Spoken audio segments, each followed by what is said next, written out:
తరతరాల నుంచి కూడా రాయలసీమ ప్రాంతంలోని 4 అంటే గతంలో ఉన్న ఉమ్మడి జిల్లాలు కూడా కరువుకు కూడా నిధంగా కూడా మారిపోయాయి.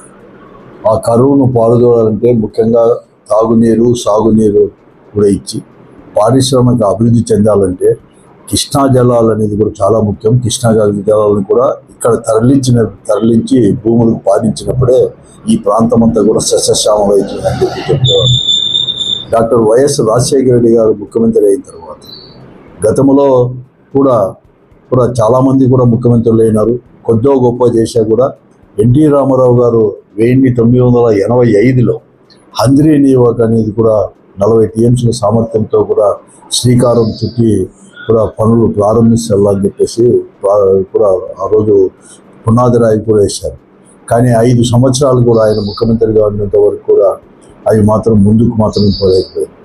ఆ తర్వాత వచ్చిన ప్రభుత్వం రెండో మారు 95లో అంటే చంద్రబాబు నాయుడు గారు ముఖ్యమంత్రి అయిన తర్వాత మరొక మారు వారి ఎన్టీ రామారావు గారు ఏదైతే వేశారో అదే దాన్ని ఉరవకొండలో కూడా ఫౌండేషన్ కూడా వేయడం జరిగింది.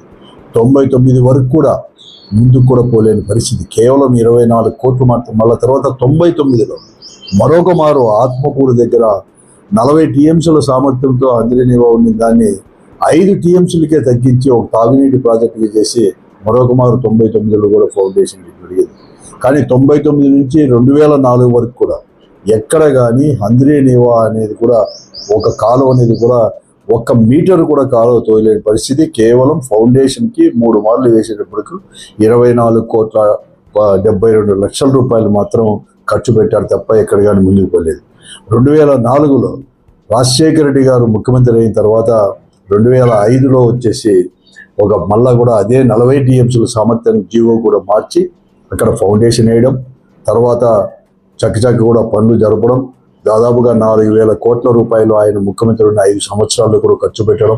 ఆ తర్వాత వచ్చిన ముఖ్యమంత్రులు రోషయ్య గారు కానీ అలాగే కిరణ్ కుమార్ రెడ్డి గారు కూడా అందరూ కూడా కలిసి వారు 2,800 కోట్లు కూడా ఖర్చు పెట్టడం మొదలు వచ్చేసి దాదాపు చేసుకుని మొదటి స్టేజ్ కూడా పూర్తి కూడా చేసుకుని దాదాపుగా 80-85% పనులు పూర్తి చేసుకొని జీడిపల్లెకి కూడా నీరు తీసుకొని రావడం జరిగింది. ఆ రోజు మేమందరూ కూడా రఘువీరెడ్డి గారు కానీ మేము కానీ చాలామంది ఆ రోజు ప్రజాపతిని పాదయాత్ర ద్వారా కూడా తీసుకొని రావడం కూడా జరిగింది.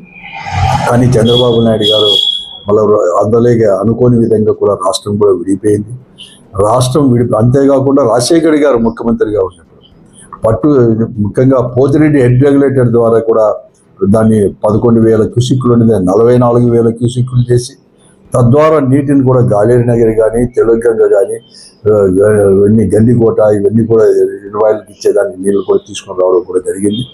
కానీ రాష్ట్రం విడిపోయిన తర్వాత చంద్రబాబు నాయుడు గారు వచ్చిన తర్వాత ఎక్కడ కానీ ముందుకు కూడా పోలేని పరిస్థితి.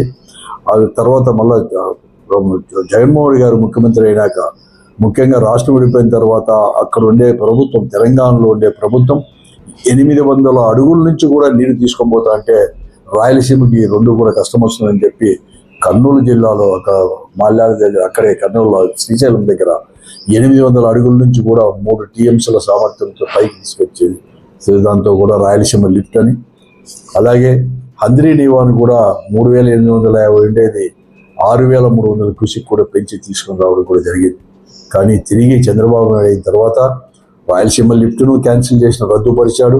పనులు దాదాపు 990 కోట్లు ఖర్చు పెట్టిందని, అలాగే హంద్రీనివాను కూడా 6,300 కోట్లతో టెండర్లు కూడా పిలిచిన దాన్ని కూడా రద్దు చేసి 3,850కి మాత్రమే పరిమితం చేయడం.